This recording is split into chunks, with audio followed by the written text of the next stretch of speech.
So let's just, Alana, if you're able to switch over to the Excel document.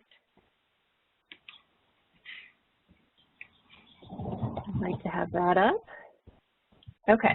Oh, and I'll just say, if anyone's having any technical challenges throughout any of this, just click on that little hand button, raise the hand, and that'll alert Alana, and we'll try to help you with whatever the issue may be. Okay, so here is our idea list. This is just on the discussion document, if anyone has that nearby or if you looked at it before. These are all the bullets that were on the first page of that document. I would say 3/4 of those, maybe half, were generated from the discussion we had last time. And then I snuck in a few of my own that I added from reading a couple of reports and doing some research. And then the rest of that document, I should probably review that.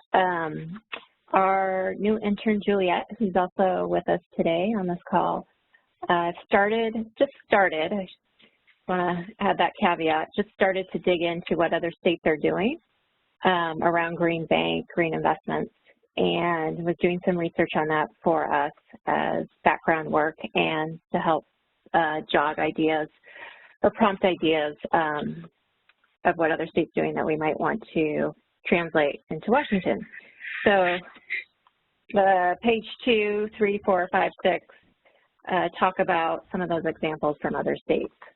And a few of those ideas got pulled up to here. So I'm just going to review this list, and then I will open it up for the group to chime in and say, hey, what do we mean by that? Or that's not what I meant when I said that, or add to the list of any other ideas. And then we will go around and do a voting exercise. So I'll save the instructions for that in a minute. But right now I'm going to go through the list. So this is, I don't know if I capture this quite as intended, Adam, so feel free to redraft this one. But Adam had mentioned an idea to leverage state and public procurement processes. I think the idea is to probably gain some economies of scale and reduce administrative burden around procurement, specifically to target people of color, small, medium-sized businesses in the clean tech. So overlap where people of color, clean tech, small businesses, and maybe we can lean on state public procurement processes to ease that process and the expense involved with procurement. Did I capture that correctly, Adam, more or less? Can you all hear me? Yes. Okay. Hi. No. Oh. I'm glad I asked. Yeah. No, it's more about, it is looking at the procurement process for the state, but looking at where state investments in clean tech around state assets, i.e., we're going to put solar panels on a piece of real estate that we own, or we're going to improve, we're going to make 100,000 square feet of state real estate net zero, right? I'm not saying these things exist. I'm saying that they are commitments and approaches that the state of Washington could do if it decided to, and it had the money, right? So if there were clean tech efforts within the state asset base, if you will, that the work that it takes to do those efforts could be focused on procurement contracts with small and medium-sized businesses, prioritizing entrepreneurs of color. Does that help? Yes, that makes a lot more sense now to me. Alana, I don't know if you're able to capture that and rewrite that slightly. But so you're citing of and development of state assets, clean tech assets, whereby they could be, those opportunities could be made available for minority-owned business or people of color businesses to bid on and do the work. Is that correct? Correct. Yeah. So yeah. Exactly. Okay. And from the lending perspective, we think about it as we can make commercial loans into those businesses in order to reach for those pieces of work, right? So if you're a small solar firm or a medium-sized solar firm, we can help them get to a place where they can bid on a sort of a groundbreaking contract for them with the state. Got it. Jennifer, could you just give me some language you want me to put in? You need help. I would say, let's see what we have here. It's this, leverage state and public procurement process is still good. You know, if y'all like, Carl and I can write something and send it to you. You don't have to wordsmith it right now if you want.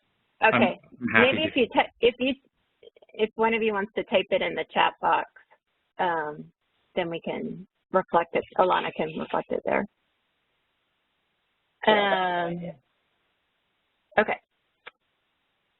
So the second idea, we talked about this, and I wanted to clarify, allow use of grant funds to buy down interest rates. And we were really talking about buying down interest rates to reach low to moderate income households. And I think on a programmatic level, we do allow this today. I think it's just, we were maybe talking more about on the lender perspective, doing more of it. And so I guess my question is this an allowable, is this about what we, Commerce or the state is allowing lenders to do under the program, or is it more about just doing it more or buying down interest rates further or in a different way from the grantee perspective? So this is Shannon. We are not allowed to use CEF funds to buy down interest rates. And do you know where that came from? Or we don't know? From you all. From us? Okay. Yeah. So Hans, is that your understanding too then? Take myself off mute. Hey, Shannon, quick question with this. So was that just under a CF1 or some of the further grants? Because I guess the way that I understood it, and I could be incorrect on that, so please correct me, because you've been in the program longer than I have, probably since really the inception, is that because of the dollars that we offer, that you're able to offer loans at a lower interest rate than you normally would, and maybe we're talking about some similar thing, but in terms of the actual language around interest rate buy down, maybe that's where I'm getting tripped up a little bit. Could you help me understand that a little bit better? Sure. So in programs that we have grant funding, we do offer a slightly lower interest rate for a variety of reasons. You know, one, because while we consider all of our energy efficiency and solar renewable portfolios to be secure and have a low charge-off rate, you know, obviously with having grant funds, that allows us some additional flexibility. There's also a lot of additional,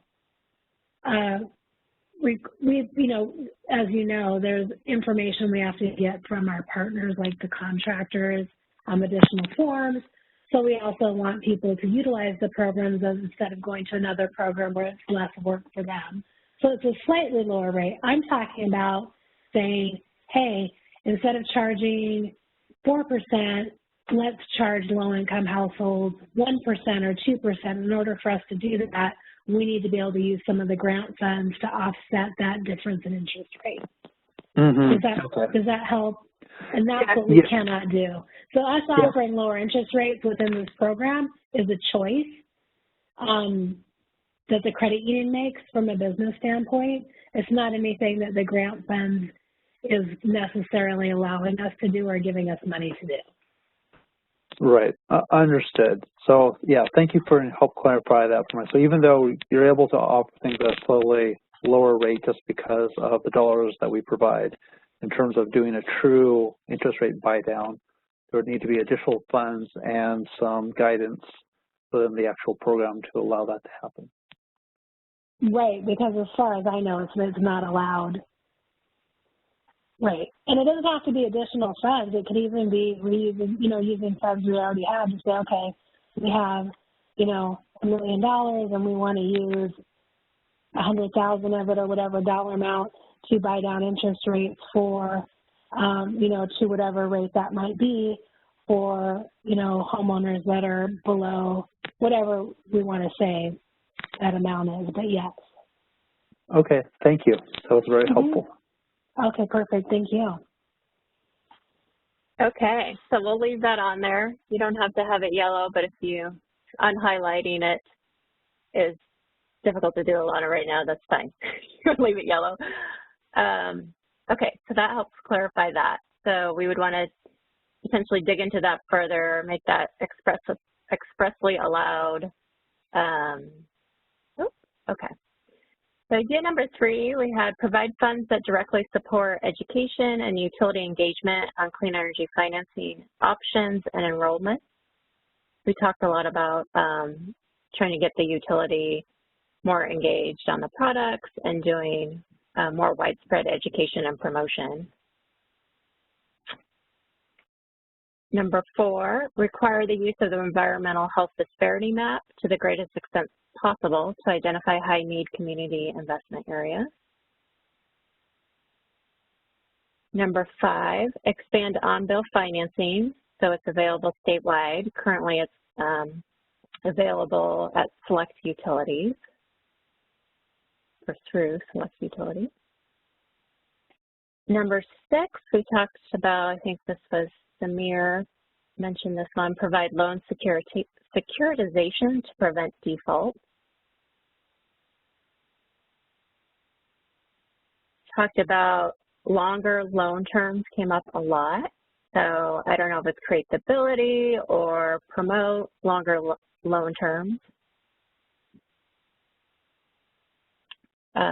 Number 8, provide funds expressly for the administration and operational support of low-income programs so that grantees can use funds to develop the programs and support them and administer them ongoing in a greater capacity than they can do today.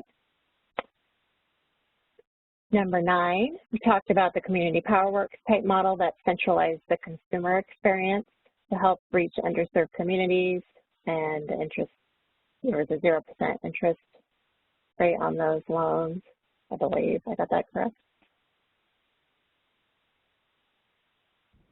Number 10, we talked about different, exploring different ways to fund the CEF program outside the capital budget, because the capital budget does bring with it certain restrictions and limitations. I can't quite remember. I know Hans and Carl, you talked about the 13-year requirement. I can't remember exactly what that relates to.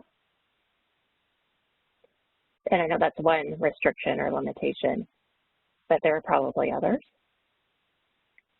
Does anyone want to add to that? Yeah, if I recall the comments correctly, it's just like be aware of the fund source and its limitations, and of course for our capital funding, it was tied to the bonds that fund capital funding, which typically restricts the equipment to a 13-year lifespan. So, there are some exceptions to that, but as a primary rule, that's how it's implemented. Yeah, that's accurate to my comment, which was don't build a great product and then realize you got to put strings attached on it, like the 13-year life. Right. Okay. Then, Alana, you might have to start scrolling down a little bit. Idea 11.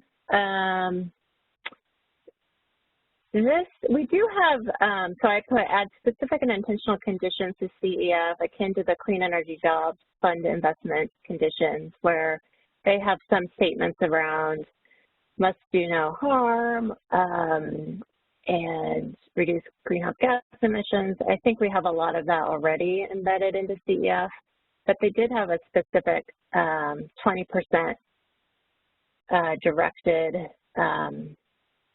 statement around the portfolio of that investment to benefit low-income, minority, underserved, frontline, just transition communities.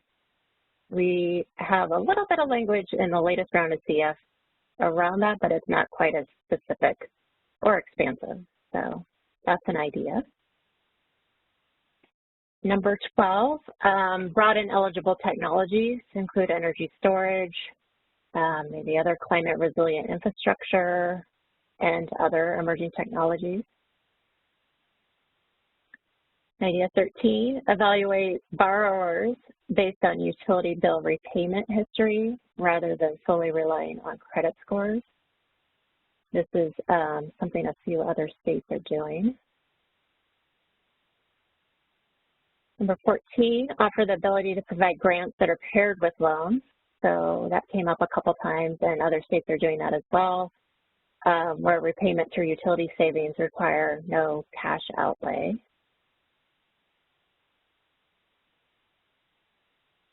Number 15, explore leveraging partnerships with private foundations who may share similar goals or focus for climate resiliency, climate justice, reducing energy burden. I know Kresge has made some big investments in partnerships. And another state, I'm forgetting which state that is, probably New York. And so that's an idea. And then last one was pair loan program products with energy storage, infrastructure grants, or other CEF grants. So we do have other CEF grant rounds, solar deployment, grid mod, RD&D, electrification transportation, and we could think more broadly about where to put this grants to nonprofit lenders, as it's been known, or clean energy lending. Maybe pairing it more directly or weaving it in with the other CEF grant products or programs. Any additional thoughts, additional ideas or clarifications anyone has before we try to pare down this list?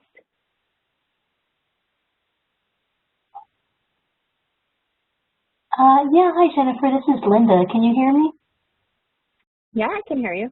Oh, great. I couldn't tell if I was on mute or not. I had an idea that's not related, and I don't even know if it's possible under our Constitution, but in Oregon they have the individual development account idea, whereby if you're income qualified, you can start a savings account at certain financial institutions, and then the state has a mechanism whereby philanthropists and others can match what you contribute up to 3-to-1. So it's a sort of a state-sponsored savings program for low to moderate income. I don't know if what did you call it? Individual development accounts. That's an IDA, and it's a really cool thing they have in Oregon. I don't know if any of the lenders on the call have experienced those. I'm wondering if Craft Free, since I know you're in Oregon, do you know anything about those or anyone else?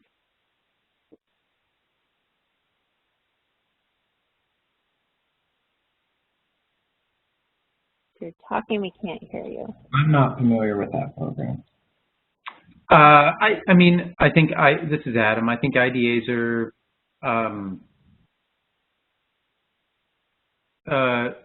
could be creatively used on a consumer basis for energy efficiency, but they're frequently have mostly to do with incenting savings toward asset purchase, whether that be a house or an education.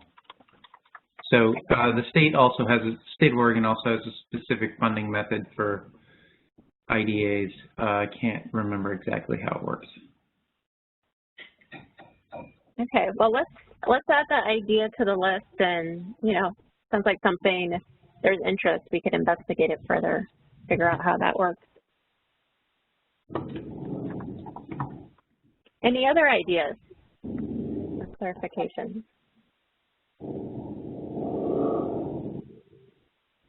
Give Alana a second to catch up.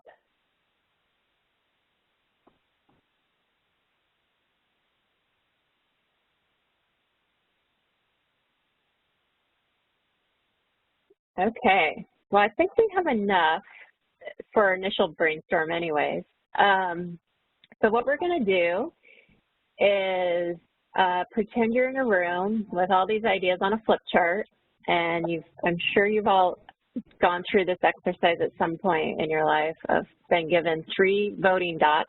So I'm giving you each, giving you each 3 dots, 3 votes. So, and we'll go in the order on the screen of Adam, Carl, Eli, Jay, Linda, Shannon. You can put your 3 votes on one idea. You can scatter them across different ideas. You can't trade them. And we're not going to have commerce folks vote. We really want to hear what the stakeholders, all of you, are most interested in. And that will just help us see where all of you are most interested in. And if I set up the spreadsheet correctly, it'll do a little live tally. So I guess, Shannon, towards the end, you will get influenced or not influenced by other people's votes. And if we end up with some weird distribution where everyone's scattered across, then we'll do another voting round. But let's start. Adam, are you ready to cast your 3 votes live?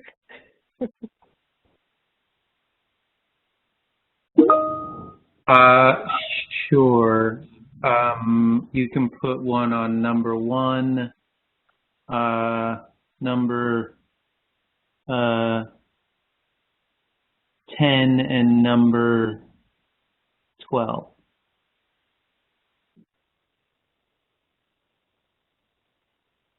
Awesome. Thanks for being quick and decisive. Carl. I figured I would defer so that since we're the only organization with 2 people, just so that. Oh, good. Oh, that's so fair of you. But Remember you have voted the same as? Would you have voted the same as Adam? I just have to ask. Blame my boss. Okay. Well, we might let you be a tiebreaker. We'll see. Eli, are you ready? Yeah, I think so. I would maybe do 1 on 3. Oh, sorry. 1 on 5. Or actually, I want to do 2 on 14. I like it. I think that would help us. Yeah. Okay. And Alana, would you mind just zooming out a tiny bit? That way we could see the whole list, potentially. There we go, thanks. Okay, Jay, you're jumping in the mix. Yeah, you ready to do some voting? So, you know, from my perspective, commercial lender perspective, and we've been, I think I mentioned in the last call that we've been doing a lot of work down in the Californian market and seeing so many pots of different programs that are actually, you know, really causing a lot of work to get accomplished. And a lot of it's just focused on the demand, you know, consumer side, commercial side demand.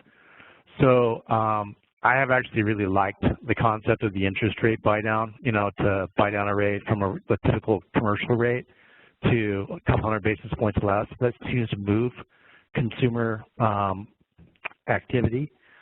You know, from the banking perspective, you know, we're talking about various areas of clean energy, you know, especially into energy efficiency. that on-bill financing has always been something that would move the needle at our bank if done right. And there's a way to do it wrong, but if it's done right, number 5. And then I'm gonna add one more on 14 because that's another, I think, really important way to help move demand. Great. Okay, Linda. Great, and I'm coming at this from the point of view of a homeowner. You know, maybe I'm thinking of participants in our Solar Rise programs, especially moderate income folks. So I'm going to go for number 2. I want a lower interest rate. Number 10, I want to be able to get a loan for things with less than a 12-year life. And since I brought it up, I'm going to go with one on number 17, the individual development accounts. Great. This is kind of fun. Shannon, bring us home. I'm going to go with one on number 2. Number 3. And number 9.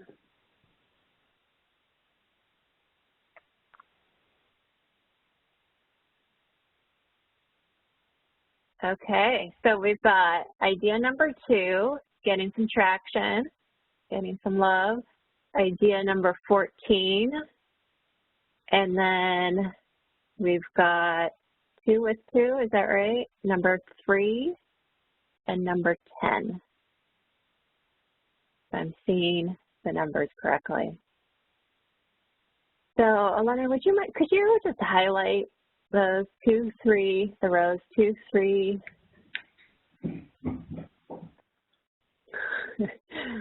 See how much multitasking can I have you do live? 2, 3, 10, and 14.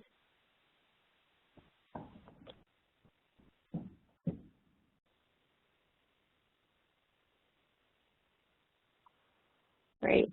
Okay. So it does not mean the other ideas should not be pursued, but it's just going to help us, because there are so many different ideas on this brainstorm list, focus our discussion for today. So there are 4 ideas there. What we're going to do next is we're going to just split up into 2 groups. That way we get to have more airtime for each person to discuss these different ideas amongst yourself, thinking through, you know, is it actionable, is it realistic, what changes we need to have happen at, the state level or program level versus grantee level, what additional information do we need to research to further explore the idea, or did new ideas get generated through your discussion? So those are just a few pointers. Hans is going to take one group, and one group will stay with me, talk through the different ideas, and you can choose if you want to talk about all 4 ideas, you're welcome to, or if you just want to focus on the top 2 or any combination of the 4, that's fine. And then we'll come back at 3 as a big group and do a share out of our discussion, and then I have another exercise where we'll try to prioritize those ideas into things we want to continue to pursue, others we might just want to keep open, or things we decide we want to move to the bike rack or storage. Okay, so we're going to have breakout groups start now, and you'll be back right around 3. Well, let's say actually 3:05 because we're a little late. 3:05. Did you get that, Hans? I was going to just stop Sure sharing this to create the breakout group.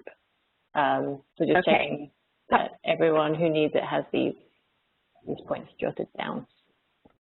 Number 2. Do you have that, Hans? I can also send it to you. I wrote my own list of the 4, so I should have that. Okay, great.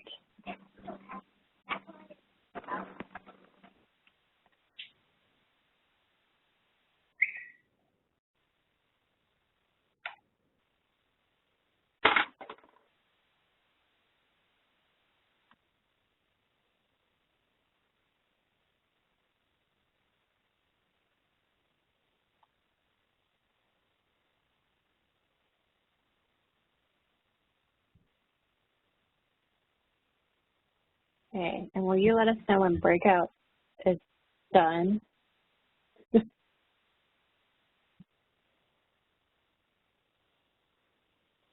Alana has to do. Sure, I'll start the group now.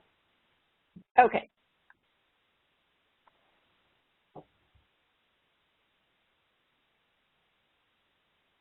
All right. Wait a minute. Oh, okay. Yeah, I'm sorry. I'm seeing the other breakout session. Okay, so I should have with me Jay, Carl, Eli, and Alana. I'm hearing you. Okay, Carl. I'm here. I think I'm here. Eli. And Jay. I'm here. Jay is here. Okay, yay. Is anybody else here?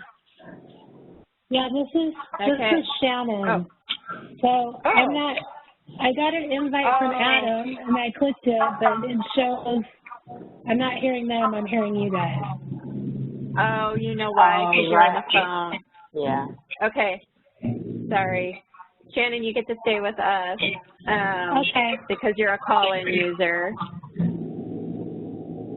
Can you... I think that's fine. We'll just go with it. Okay, so I'll leave the session I was in then, right? Yes. Okay. Yes. Hearing a lot of background. Yeah. I was just going to say I can hear a lot of background. Okay.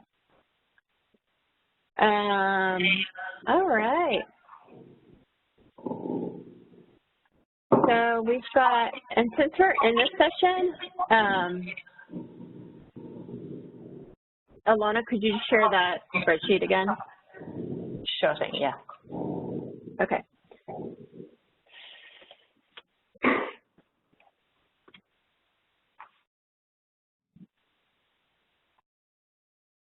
All right, so we found out a fun new quirk of WebEx training is I can't share an application whilst a breakout session is in progress, but I can see if you can present it, if you want me to pass the ball to you. Okay. If not, I've got it and I won't waste time with it, but sure. Well, let's talk about, it does look like I can present, so I'll do it.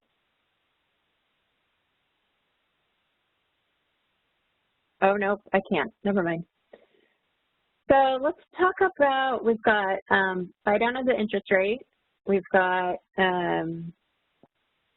provide funds that directly support education and utility engagement. And we've got explore funding the CEF program outside the capital budget. And then offer the ability to provide grants paired with loans. So I was thinking, I'd love to hear more about the buy down of interest rates, and I would say all the ideas except for funding outside the capital budget, because I think that's a good idea. I just, we need to explore like what are the other options for that, so. Yeah, so I can start if you want. Just a note on that options piece. There's a bill last session, 2331, I believe, that basically created a mechanism where a program with allocated tax credits, which were sold by Commerce 1-for-1, and then the money was used to invest in grant programs, which had a lot fewer restrictions on use of funds, like the 13-year life, for instance. So that might be worth looking up. It's something. It's something that the current it's a version of what the current motion picture incentive uses, with some slight modifications. So just one idea. That's interesting. Was that 2541? Because I did try to research that a little bit, but I don't know if I found the right one. Or is that something else? I'd have to pull it up. I don't remember it. Okay. As soon as session is over, I delete all bill numbers from my head. I'll pull it up. So the big thing I was going to start with on the rates, and yes, it was 2541, the substitute, so not the original. The original is not what I okay. So look at the substitute that passed out of rural development. Okay. So I believe on the buy down interest rates piece, just to start the discussion, I think the monthly, I just threw some numbers in. I think the difference in a monthly payment between 5% and 0% loan, $10,000, 10 years is $23 a month. So it goes from 106 to 83. And so I think it's important to keep in mind, like the buy down piece. Obviously, $26 or $23 might be really meaningful to some households, but if $23 is what makes or breaks it, I guess we would probably say, should that household be taking on additional debt in the first place? So just kind of a thought to start the discussion. And this is Shannon. I'll add to that. That's a little bit what I talked about last week. It's not a huge difference in interest. However, it's a huge perception. Right. As far as, so the monthly payment's not a big deal, but to somebody that's lower income, they might see that, just seeing that lower rate might give them the thought like, oh, okay, if it's that, the interest rate's that low, then I can afford to do it, even though they probably could have afforded it at the regular interest rate. But again, it's a perception. I know when we were doing that within the Community Power Works program, there was quite a bit of uptick in low-income participants. I think on our topics, without seeing them, I don't know exactly, but two of them really paired, because the point with having a reduced interest rate or a 0% interest or whatever is trying to overcome the barriers that low-income households might face. So maybe instead of doing an interest rate buy down, it's in conjunction with, you know, maybe shifting that money to grant, so that there could be a grant available. So then what the loan program is at a rate that offers them to have that total offset on a utility bill, right? So somebody that is lower income can see a path forward for them, which to me, and I know I'm getting off the topic, also ties into the education piece, because I feel for low-income households, such a big part of it is not knowing what's available to them, or feeling that because they're low income or perhaps have had credit challenges that they're not going to qualify anyway, so why bother? Shannon makes a really good point on the perception thing. The payment might not change a lot, and I would say that perception exists for not just low income, but high income people too. People hear 5% and they think, oh, so high, or they hear our commercial rates, oh, 8%, so high. Well, one, compared to other commercial rates in the market, it might be low. And two, like, it is a perception thing. But, you know, that is an important piece, though. Could it be offset by what Shannon is talking about related to marketing or branding or other outreach, or some sort of creative structure grant program thing? Potentially.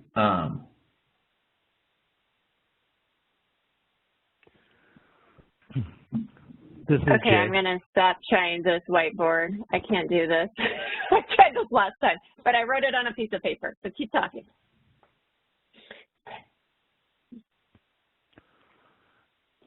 This is Jay. I'll just echo that. You know, I think that incentives work, and there's just a psychological component to getting people to motivate.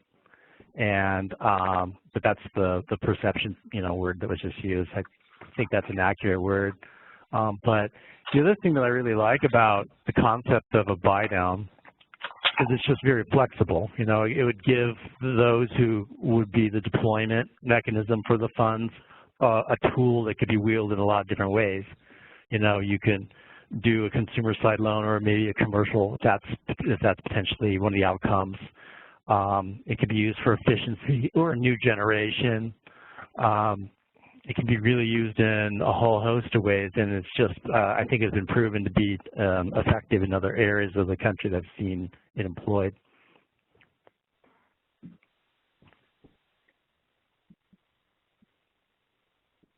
Yeah, do you have an example of who's doing that now well? LA County. Anyone? Say that again? LA County is moving.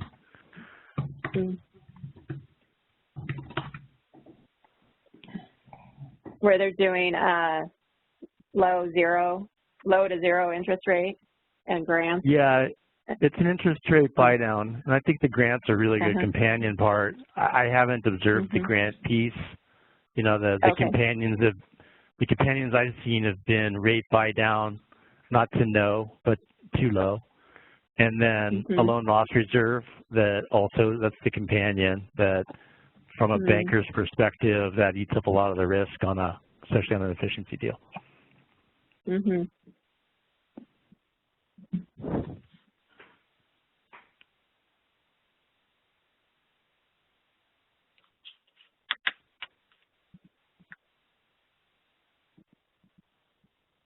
Eli, are you with us? Are you in our group? Yeah, I am.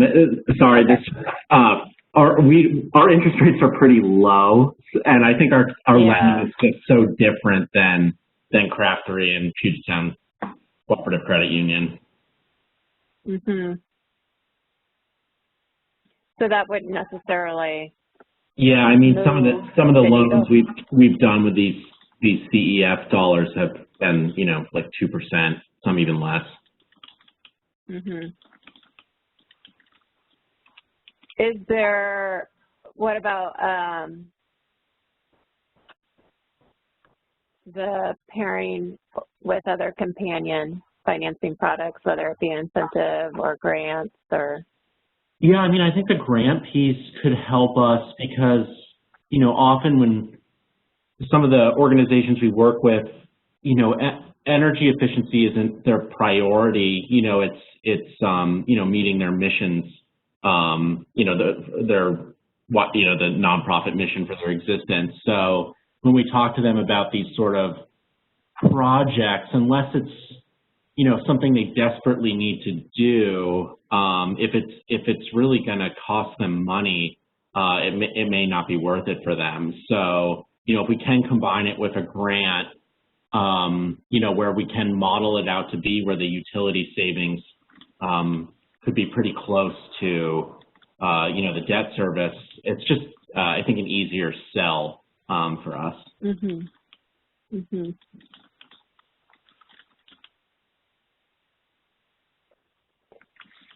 what about the education component? And I think it's fine that they're all kind of woven together. It's sort of interesting to think about how they could be. Of course, maybe that's getting to the community power works model, Shannon. Maybe that was your idea.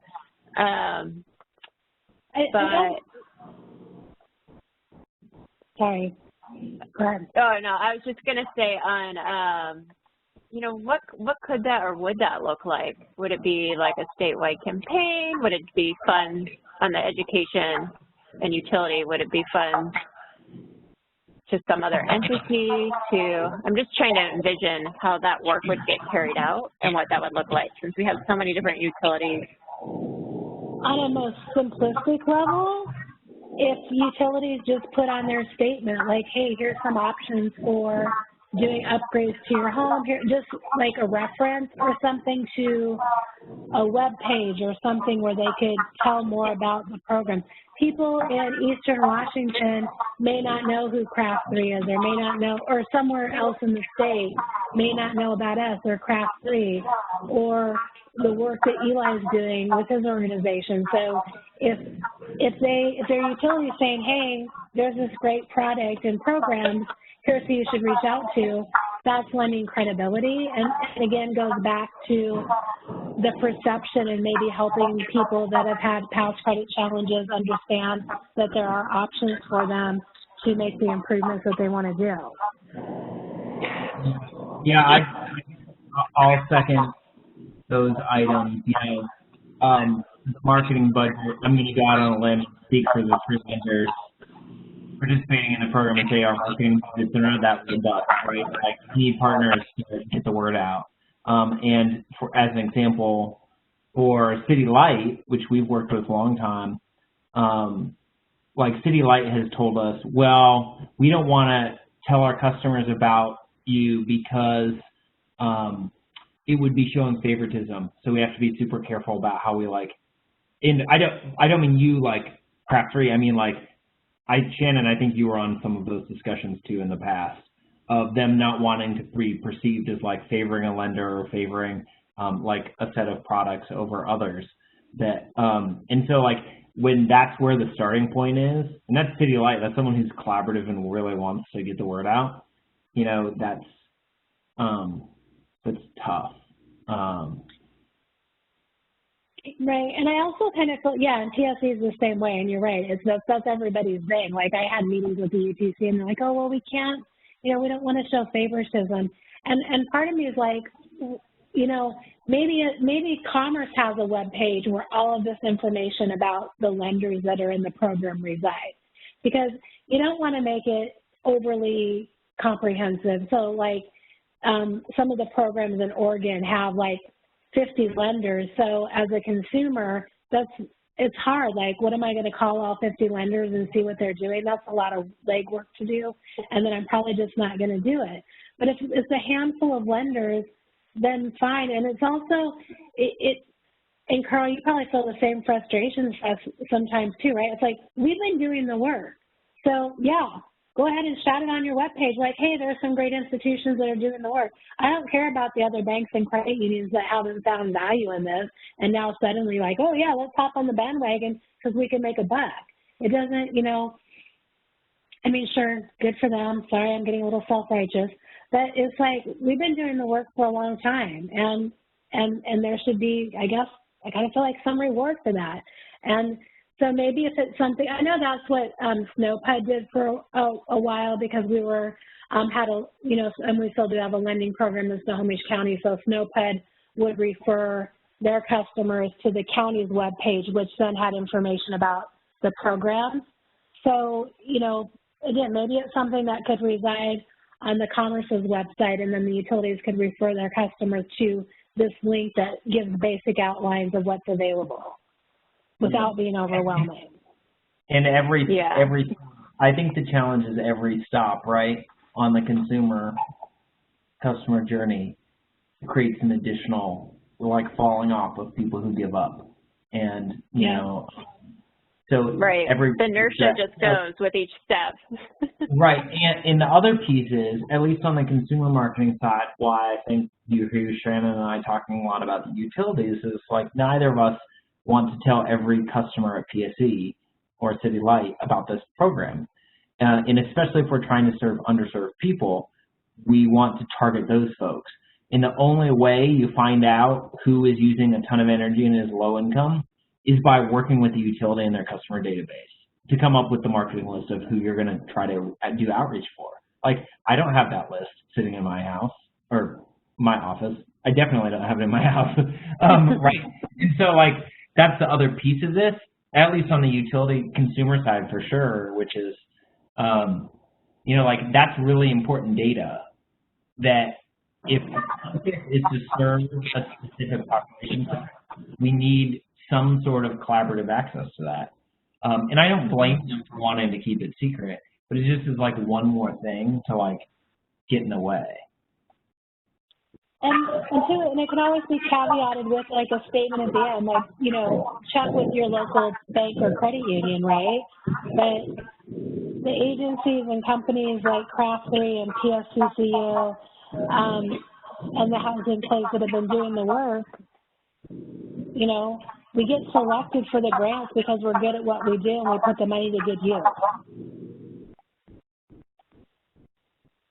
Yeah, I agree with all that. I mean, the utilities are just a natural central area to coalesce around this. And then for us too, their incentives can be really beneficial to the pro forma of the project. So like having them be really integral in the process can really make or break a deal sometimes. So yeah, it's, and like Carl was saying, marketing is, we don't have the budget or the person power for it. So yeah, it's, they seem like pretty crucial, and we wouldn't want to give up on trying to get them to do more.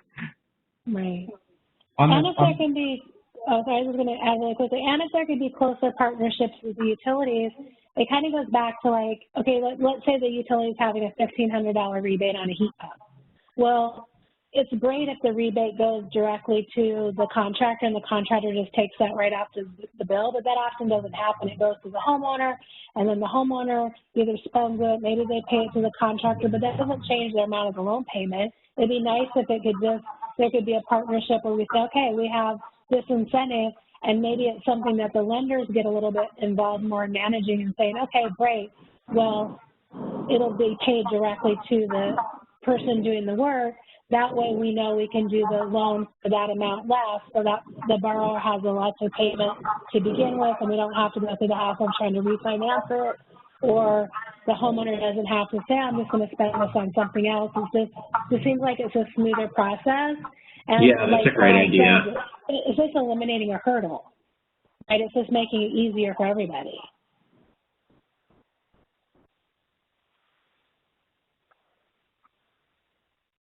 Yeah, integrating the utilities in, I think, is crucial.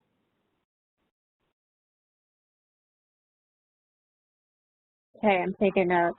I can't help but think, oh my goodness, how do we do that? My brain. And I go back to like, okay, what could we do at the state to, you know, help with that? Whether it's, you know, a state-sponsored marketing campaign, or like you said, Shannon, where we have a page and then we encourage, I don't know that we can mandate, but utilities to at least point to it, you know, or so we have such a patchwork of utilities across the state with the co-ops, the PUDs, and the IOUs, and the municipal, kind of thinking about how to coordinate those incentives. But maybe that's where we pull in, I don't know, maybe the environmental health disparity maps and focus in on some particular areas to pilot or focus on. And maybe when we talk about incentives and additional grants, that's how you make it work. You reach out to the utilities and say, okay, we have X amount of money for grants for homeowners in your area, and you can only have access to the money if you market this program by doing A, B, C, and D.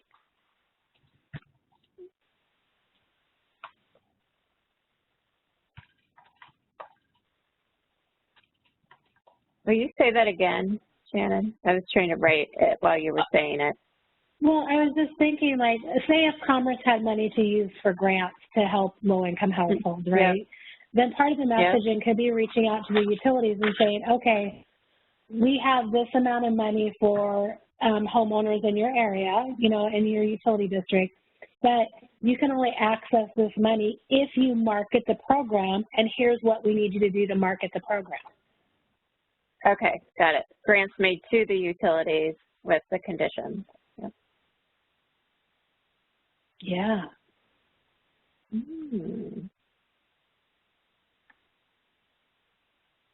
Interesting.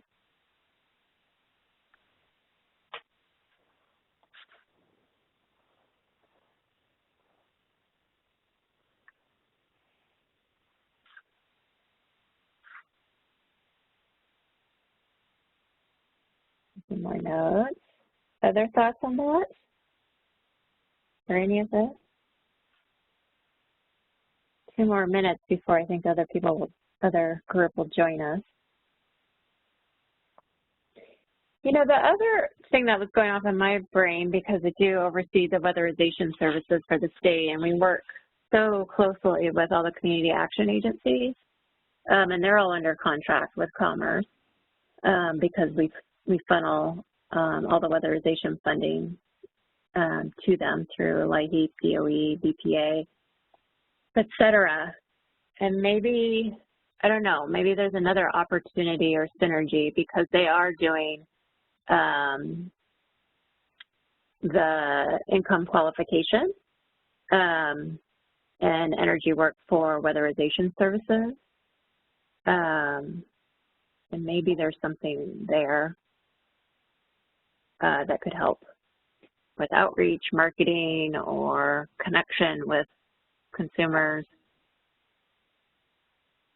Just a thought. It's a good idea. Yep. I was wondering if the last week, the group had talked about pointing, trying to create and drive outcomes towards any specific climate action plan. And, you just talked about how to integrate with some organization or set of organizations to do the work, the outreach work, and it seems like a good strategy. Mm-hmm.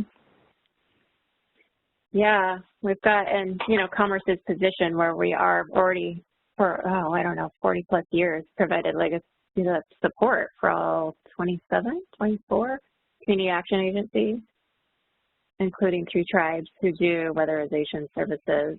And it would make sense, right, to pair, I don't know, they might, we'd have to take a look at that intersection.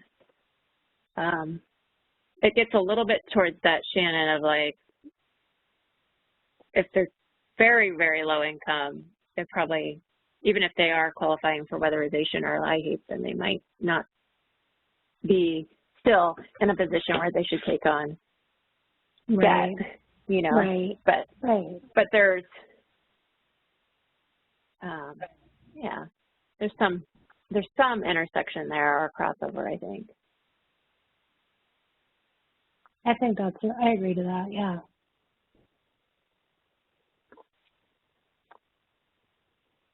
Let's see, do we have the whole group back?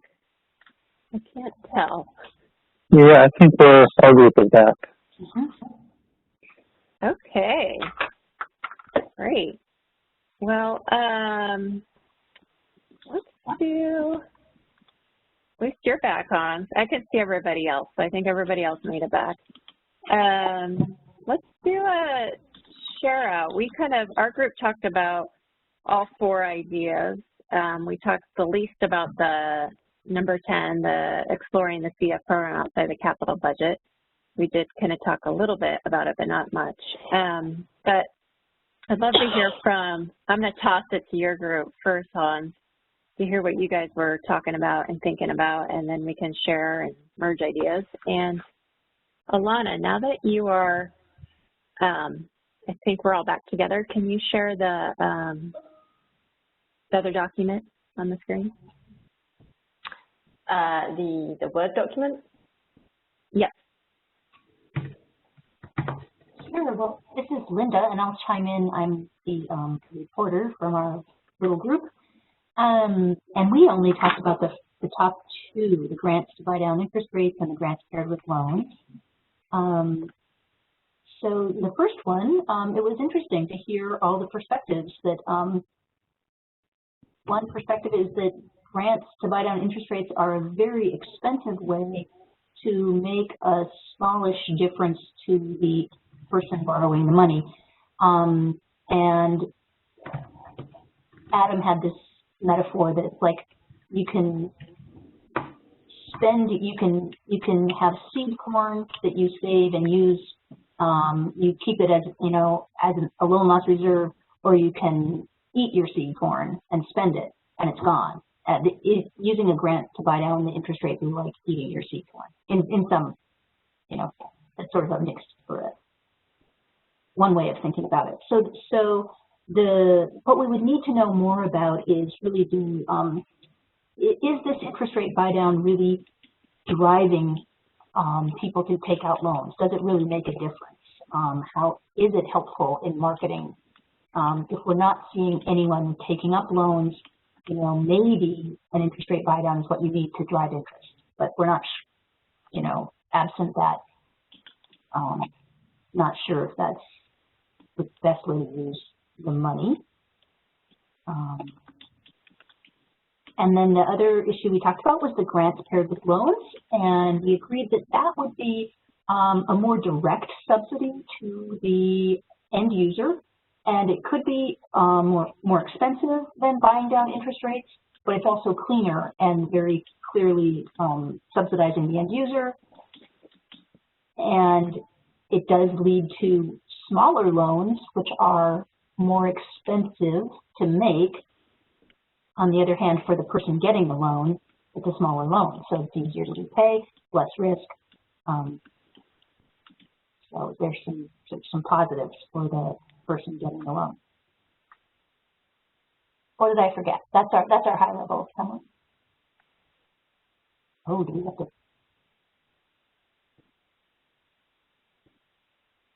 Do I need to place the ideas on this? Oh. No, okay. You don't have to, but you can. Wow, that's kind of fun. Well, this is my attempt to have little sticky notes, and then we could put them in the circles, but we don't have to go there quite yet. Yeah. So that's really interesting. I don't know if anyone else on Linda's team has anything they want to add yet, but we kind of had similar topics. This is Hans. The only thing I would add on top of that is it sounds like if the second idea was more viable, there was a question certainly surrounding working with utilities as the intermediaries, and that there would be probably a high level of resistance there. And so that's just something. High level of what? Oh, resistance. Is that what you said? Mm-hmm. Yeah. So with utilities partnering with that. So that's just something to keep in mind, and potentially those ideas can be separated. Yeah. So that's what I heard. And Adam, if I've misstated anything, please chime in. Nope. No, not for me. That's true. At least I think it's true. Yeah, I do too. Shannon, do you mind if I ask you to report out a little bit, especially on the topic of grants to buying down loans being an expensive way, and kind of summarizing what we talked about there, and I can help fill in too. Sure. So we talked about that as well, not necessarily the cost of it, but Carl pointed out that, you know, it's really the difference in payment amount between a 0% loan and a 4% loan is not a huge difference. But we also talked about there's that perception. So it might not be a big difference in the payment, that people don't necessarily realize that. They just feel, at least this is my understanding, is that oftentimes people will feel that it's a better value, and especially for lower income families, that they might see a lower interest rate as a way to make them feel able to get the loan. But we also talked about that in conjunction with using funds to potentially, or having funds available for grants, so that money could be used to offset the cost of the project, not necessarily then needing to do interest rate buy downs, because, you know, people involved in the programs are typically offering low rates anyways, and then that really helps offset the payment, or excuse me, offset the energy usage, and then one could expect that the savings on the utility bill would then offset the loan payment, at least part of it, if not all of it. And then, did you want me to talk about what we talked about with the utilities as well, or no? Or you're going to get that?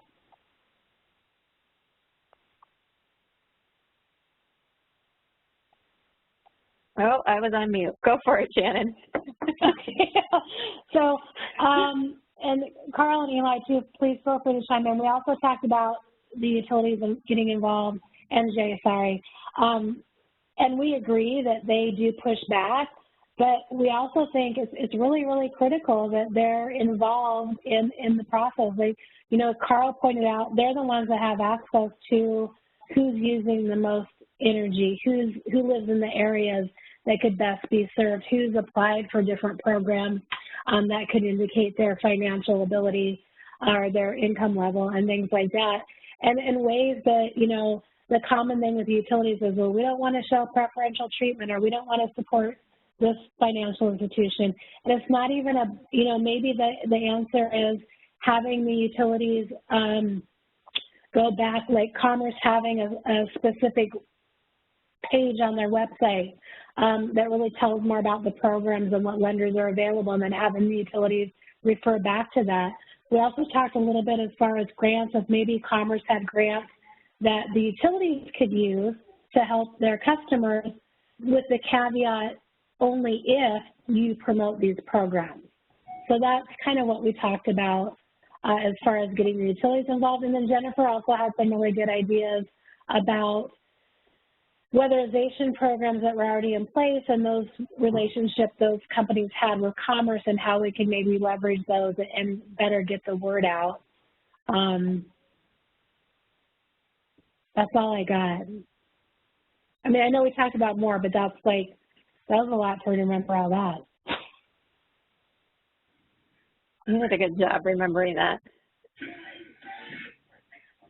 I will just mention on the capital budget thing, Carl did mention, and I had a reference to it in the document, but I hadn't been able to dig really deeply into it. There was a bill last session, 2541, that attempted to raise money through tax credit sales, and that could be an option to maybe look at in terms of getting the program funded outside of the capital budget or through some other means. So that was something we thought, okay, we could look into that a little bit more.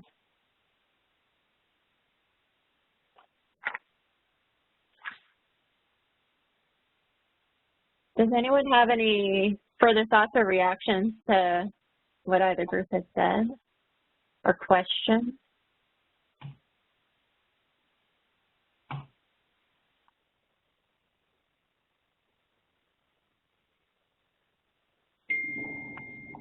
We did have, Jay had an example. He said that LA County, I think, was doing the buy down interest rate, not to zero, but to low.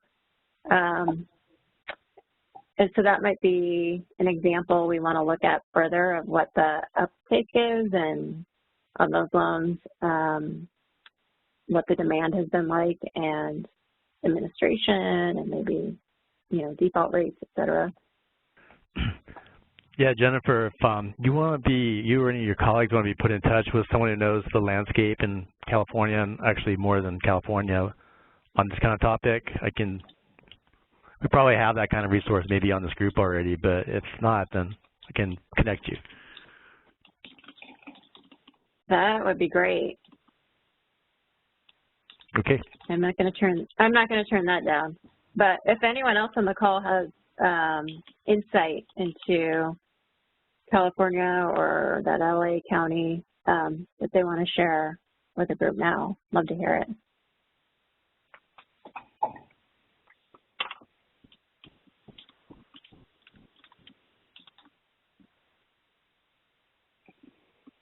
Okay, so what I'm hearing is oh, I've got to get rid of my panel. Can you guys all see this dartboard that I have on the screen? Yep. Mm-hmm. Okay. Do you see 2 pages? Yep. I do. Okay. We'll go with that. So this was just to kind of help think through prioritization of what we might dig into further. And I'm hearing enough interest in the 3 ideas that were discussed the most amongst the group around, definitely around utility engagement, education, marketing. Commerce could play a role there. Maybe commerce is the heavy lifter there, with a carrot for utilities through grants directly to utilities to help market the program with certain conditions and requirements. I do think just trying to get the utilities to do it on their own would be really difficult, without providing some mandate or carrot, I don't think that'll happen. So we need to get creative of how to get the utilities to further engage. And then providing grants, either paired or not paired with loans, but thinking through some examples or scenarios, and this is probably both these items, we could look to other states that are doing this or other counties, where the repayment is recaptured through utility savings, And as you said, Linda, you know, the loan would be smaller and it would be more expensive to make, but more achievable to repay for the end user. So whether that be a direct subsidy to the end user or that's something that flows through and offered to the lender. There's probably some different options to explore there. And then the buy down of the interest rates. But do we not have like data we could access from Community PowerWorks and the RA where the interest rates were so low? And Shannon, you mentioned that the low to moderate income market was, there's an uptick in service to that market. Do we have data that we could look at from our own programs in our own state? Anyone know? I don't know if the city, I mean, I think the city might still have data on that because, you know, we had to report that information to them, but I don't remember exactly. I don't know if we specifically sectioned out the 0% loans. So I don't know if they would have the data or not. Okay. I will say I agree with what other people have said. It is a very expensive use of funds. I mean, if me as a lender in this program were to prioritize things, I think that the engagement and education piece is way more important and a better use of funds. And also providing some sort of grant or additional rebate or incentive that can help buy the cost of the product down to make it more affordable for the homeowner. From our lending standpoint, it's the same amount of staff time to do a $50,000 loan as it is to do a $2,000 loan. I mean, obviously we make more money on a $50,000 loan, but we don't really, we're not as concerned as the dollar amount. We can make that up on volume. So I think, you know, like I said, I agree. It's just a perception that some people feel like, oh, 0%, I can afford that. Although to Carl's point, if you can afford 0%, you can afford to pay the interest rate because it's not a huge difference. It's just that perception. Right. Yeah, it'd be great to like dig into that too, though, that perception. Like, did that translate into a handful more or like thousands of more people who became interested? And then what was their ability to repay that? So I don't know. Right. So how about I move that towards a little bit of the outer of the circle, keep it open, look into, but the ones that do folks agree, like if we were to spend commerce and thinking of Juliet, our interns' time kind of researching models and what other states are doing around education, utility engagement, some of the ideas we mentioned in our group, Shannon, Carl, and Eli, and Jay. And then this idea of the grants. Is that pursuing to research those and flesh those out, while also seeing what data we could provide or dig up around the buy down of interest rates. That was rambly. Other words, I think my picture does a better job of explaining that than my words.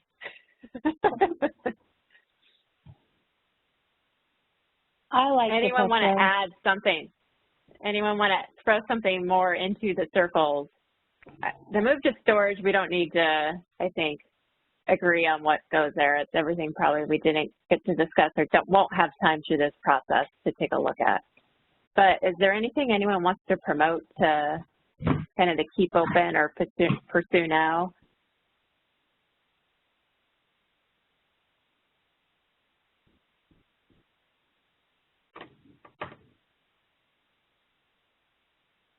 Okay. Well, let's start with that. I think next steps, look at that, right on time now. So I'm thinking we've only had I only initially planned 2 stakeholder sessions because I wasn't quite sure exactly how this process would work. We're trailblazing here. And what I think would be helpful is for us to start getting some of these thoughts fleshed out on paper. So I'll talk with Commerce staff and folks about getting that drafted. And then I would love to ping all of you if you're willing. And Jay, also connecting with other advisors or folks in the California or other places that could provide good background and research for us would be helpful. Sure. And then drafting that into some sort of document that ultimately will turn into a set of recommendations for the advisory committee to think about. So what I'm thinking is we draft it, Commerce, do some research, and then send it to all of you for your input, thoughts, criticisms, whatnot. And then we'll see if we need to, if regrouping makes sense after that point. Does that sound like a agreeable path for most folks? Sounds great. Yeah, sounds good. Sure. Okay, great. Well, thanks. So it'll probably won't hear from us for at least, I don't know, probably I'm going to say 3 to 4 weeks, might be a month, because now we have furloughs. Yesterday was our first furlough day, and we are under strict orders to work 8 hours and no more per day. For the month of July. So we've got a furlough day a week at Commerce. So we'll be scaling back our time, which means we will stretch this process out a bit longer than we originally thought. So we'll be going a little bit into August with this work. Well, more so in August than we were originally planning. So maybe a few weeks before you hear from us, but I'm just going to assume that's all right with all of you.